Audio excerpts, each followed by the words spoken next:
अस्सलाम वालेकुम। आप देख रहे हैं PA न्यूज़ HD और मैं हूं आपके होस्ट सादिया बतूल।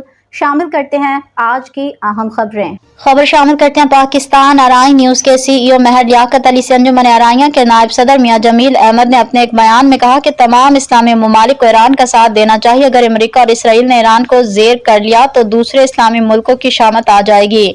इसीलिए तमाम इस्लामी ममालिक को होश के नाखून लेना चाहिए कि आज ईरान की बारी है, कल हमारी बारी होगी।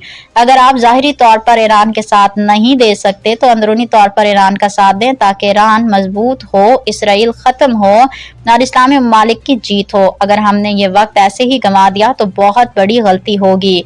किसी भी इस्लामी मुल्क को अमेरिका को आड़े नहीं देना चाहिए और इसका साथी नहीं बढ़ना चाहिए, क्योंकि जो मुल्क अपनी हिफाजत नहीं कर सकता वो दूसरों की हिफाजत क्या करेगा। सऊदी अरब और दूसरे ममालिक अड्डे दे रहे हैं, ये समझते थे कि हम महफूज हैं, लेकिन ये साबित हो गया कि वो महफूज नहीं थे।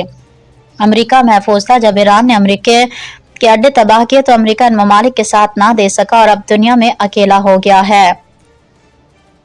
कोई भी उसका साथ नहीं दे रहा, क्योंकि ये एक नाजायज जंग है और इसराइल मुल्क उसकी नाजायज औलाद है, जिसको सब जान चुके हैं कि इसराइल क्या कर रहा है।